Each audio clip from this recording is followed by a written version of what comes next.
Good morning students. पिछली class के अंदर हम लोगों ने हमारा chapter number second unit second का राष्ट्रपति वाला स्टार्ट कर दिया था, संघीय कार्यपालिका, जिसके अंदर मैंने आपको राष्ट्रपति का कार्यकाल, उनका निर्वाचन, उनकी उन्मुक्तियाँ, वेतन भत्ते आदि के बारे में जानकारी प्रदान कर दी थी। निर्वाचन का हमारा एक टॉपिक जो था वो बाकी रह गया था। मैंने आपको कहा था कि नेक्स्ट लेक्चर के अंदर आपको समझाऊंगी। तो देखिए, अभी हम स्टार्ट करेंगे राष्ट्रपति का निर्वाचन।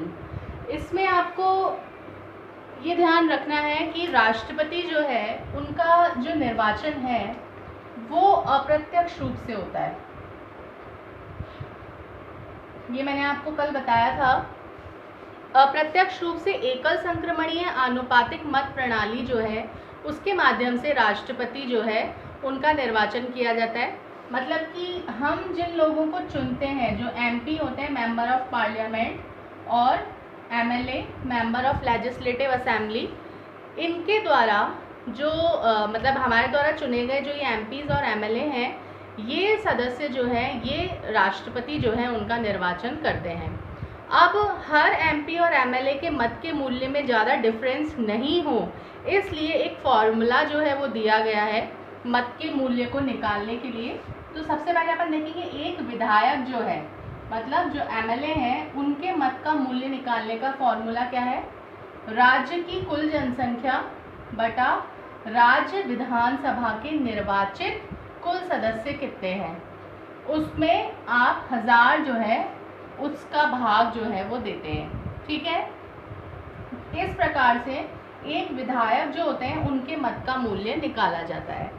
सेकेंडली जो है संसद सदस्य जो है, एक संसद सदस्य के मत का मूल्य किस प्रकार से निकाला जाता है? इसका फॉर्मूला जो है वो है सभी राज्यों के निर्वाचित विधायक जो हैं उनके मतों का कुल मूल्य जो भी आया है उसका पूरा योग जो है उसमें हम भाग देंगे संसद के निर्वाचित सदस्यों की कुल सदस्य संख्या। संसद मतलब यहाँ पर आपके लोकसभा भी आ जाती है और राज्यसभा जो है वो भी आ जाती है। तो ये फॉर्मूला जो है, ये दोनों फॉर्मूलेज जो हैं ये आपको याद रखने हैं। ठीक है, आप देखो एक एग्जाम्पल के थ्रू मैं आपको इसको बहुत अच्छे से समझा देती हूँ जिससे कि आपको क्लियर हो जाएगी। वैसे ये सॉल्व करने के लिए अभी तक तो नहीं आया है एक बार भी एग्जाम्स में, बट आपको ध्यान रखना है कि किस प्रकार से राष्ट्रपति जो है उनका निर्वाचन होता है। देखिए, न्यूनतम कोटा, सबसे फर्स्ट आपको ध्यान रखना है कि न्यूनतम कोटा हर उम्मीदवार को प्राप्त करना ज़रूरी है जीतने के लिए। न्यूनतम कोटा क्या होता है? जो कुल वैध मत होते हैं, कुल वैध मतों का 50+1, ये वोट आपको कुल वैध मतों का 50+1 प्राप्त करना ज़रूरी है विजयता के लिए, विजय होने के लिए। इसको बोलते हैं न्यूनतम कोटा। ठीक है, अब देखो इसको एक एग्जाम्पल से हम इसको सॉल्व करते हैं। सबसे फर्स्ट मैं आपको ये बता दूं कि एकल संक्रमणीय मत प्रणाली का मतलब क्या होता है। देखो, जैसे अपन आम इलेक्शंस जो होते हैं उसके अंदर अलग अलग पार्टी के नेता खड़े होते हैं और हम उनमें से किसी एक को चुन लेते हैं, लेकिन यहाँ पर क्या होता है, जैसे जितने भी कैंडिडेट्स खड़े हैं राष्ट्रपति पद के लिए उन सभी को वोट दिया जाता है। बस किस क्रम में दिया जाता है? वरीयता क्रम में दिया जाता है। मतलब कि अपनी पसंद व्यक्त की जाती है, जैसे कि पहली पसंद, दूसरी पसंद, तीसरी पसंद, चौथी पसंद, जितने भी सदस्य होंगे उनको सबको पसंद दी जाएगी। और जिस उम्मीदवार को सबसे कम वोट मिलते हैं उस उम्मीदवार को दौड़ से बाहर कर देते हैं और उसके जो वोट्स होते हैं वो अन्य प्रत्याशी जो होते हैं उनमें बांट दिए जाते हैं। ठीक है, अब इसको एक एग्जाम्पल के थ्रू समझो।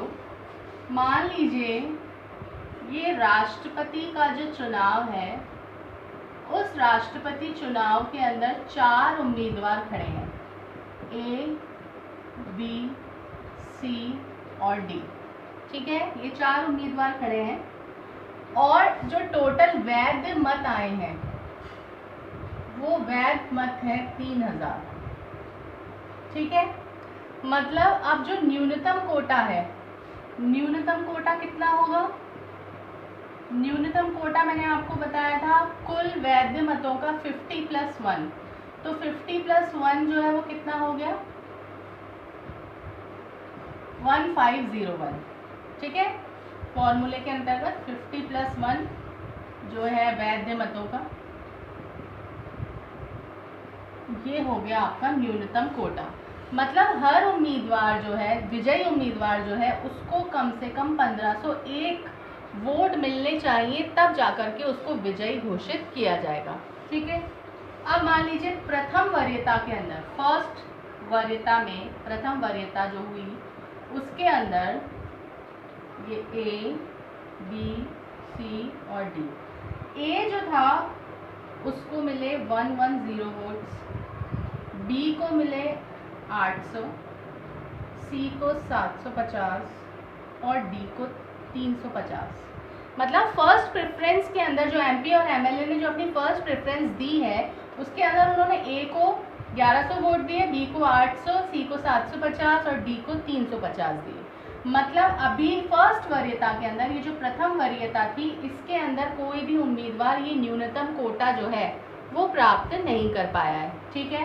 अब क्या होगा, अब जो है आप देखेंगे इसके अंदर सबसे कम वोट किसके हैं, सबसे कम वोट जो है वो डी को मिले थे 350। तो डी जो है उसको दौड़ के बाहर करेंगे और इनके जो ये 350 वोट्स हैं इनको अन्य तीनों उम्मीदवारों के अंदर बांट दिया जाएगा, ठीक है। अब देखो, मान लो डी के 350 वोट जो हैं उनमें ए जो है उसको 70 वोट दिए गए, बी जो है उनको 130 मिले और सी जो है उसको मिले 150, ठीक है। जो ये 350 थे इनको इस हिसाब से जो सेकेंड जो वरीयता थी उसके अकॉर्डिंग ए को 70 मिले, बी को 130 और सी को 150, ठीक है। अब अगर अपन देखें तो इस अकॉर्डिंग भी अगर आप इनको जोड़ेंगे तो ये होते हैं 1170, ये होते हैं 930 और ये होते हैं 900। अब अगर आप चेक करो कि किसी उम्मीदवार को ये न्यूनतम कोटा मिला है क्या, तो यहाँ पर अभी सेकंड वरीयता के अंदर भी किसी को भी ये न्यूनतम कोटा जो है वो नहीं मिला। अब क्या होगा, ये सेकंड वरीयता हो गई, ये सेकंड वो हो गया। अब जो तृतीय आएगा, तृतीय चक्र के अंदर मान लो सबसे कम वोट किसको मिले थे, सी को। सी को कितने वोट्स मिले थे, 900।